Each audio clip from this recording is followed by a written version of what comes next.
Hey guys, welcome back to my YouTube channel. So I was talking about engrams and how engrams are blocks to spiritual enlightenment. The worst engrams are highly addictive, and the most highly addictive engrams masquerade as invitations to false enlightenment. So these are things like promiscuity, drug use, gambling, abusive behavior, things like that. They become very addictive. And the reason they're so addictive is that the person doesn't realize that this is a false invitation to enlightenment.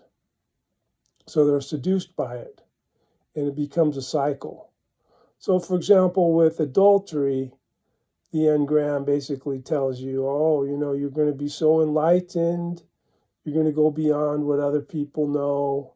Or with drugs, you're going to be so popular, and things like that. So when you're trying to go clear and remove these blocks to enlightenment, it's very important that you don't use any kind of mental doping drugs. So the formal name for those kinds of drugs are psychotropic drugs. Psychotropic drugs, which breaks down to mind targeting drugs that target your mind. And the reason you don't want to have any of those is because when you're going clear, then you want to have a clear mind. So it makes sense. But that includes any kind of mental doping. So just like you have athletes who have very strict protocols against doping for the Olympics and things like that, that might seem kind of, picky to some of us, but they're actually very important. In the same way, you have to eliminate all mental doping drugs from your system. You can't have any caffeine, nicotine, marijuana, Prozac, Ritalin. It doesn't matter if it's legal or illegal, prescribed or recreational, culturally accepted or countercultural. It doesn't matter. It's not even a moral issue. It's a physical issue that you do not want any of these drugs in your bodies, in your own body, interfering with the action between your spirit and, as I talked about before, the prime dominoes. So you don't want to have any kind of drugs, that's for sure. So going clear is a drug-free process. It's also very important for you to face any kind of addictive engrams you may have encountered in your life, like promiscuity, gambling. People don't realize, people they use abusive language. Kind of makes them feel powerful. Kind of makes them feel like they're communicating more than they actually are. You need to lose those. You need to let them go, and purify yourself away from those things. So that's very important. When you look at a story, like the biblical story of Adam and Eve, the forbidden fruit was actually an engram, masquerading as an invitation to false enlightenment. Well, false enlightenment. It wasn't saying this is false enlightenment. It was saying this is real enlightenment, but it's actually false enlightenment.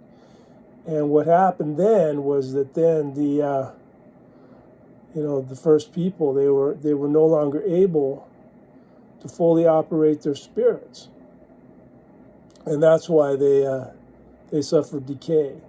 They died because they were no longer able to control the physical world like they did before, because they had become blocked by this seductive false enlightenment that was basically the first engram.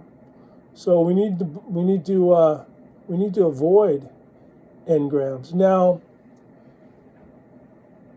as most people can tell, I've obviously watched the Scientology channel on DirecTV, so channel 320.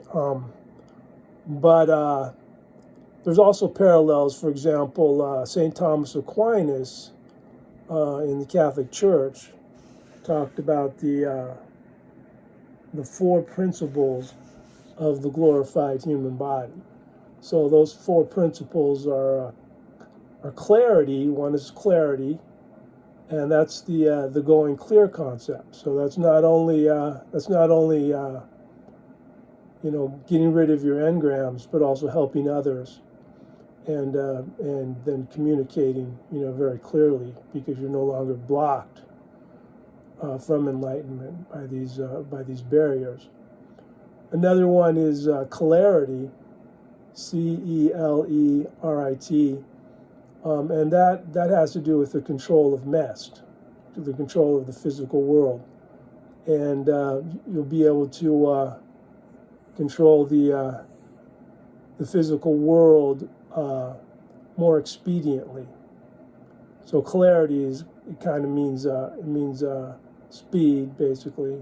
You have a very speedy ability to control the physical world.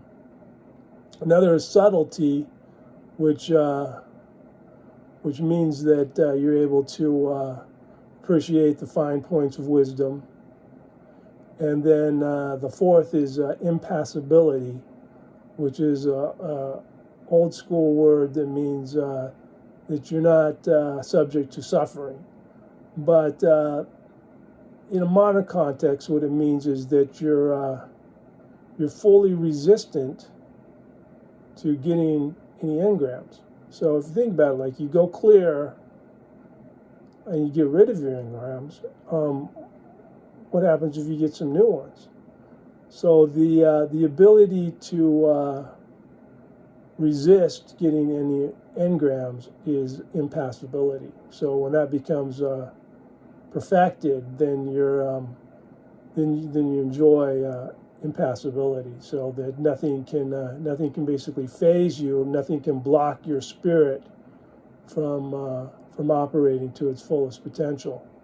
So that's something to think about.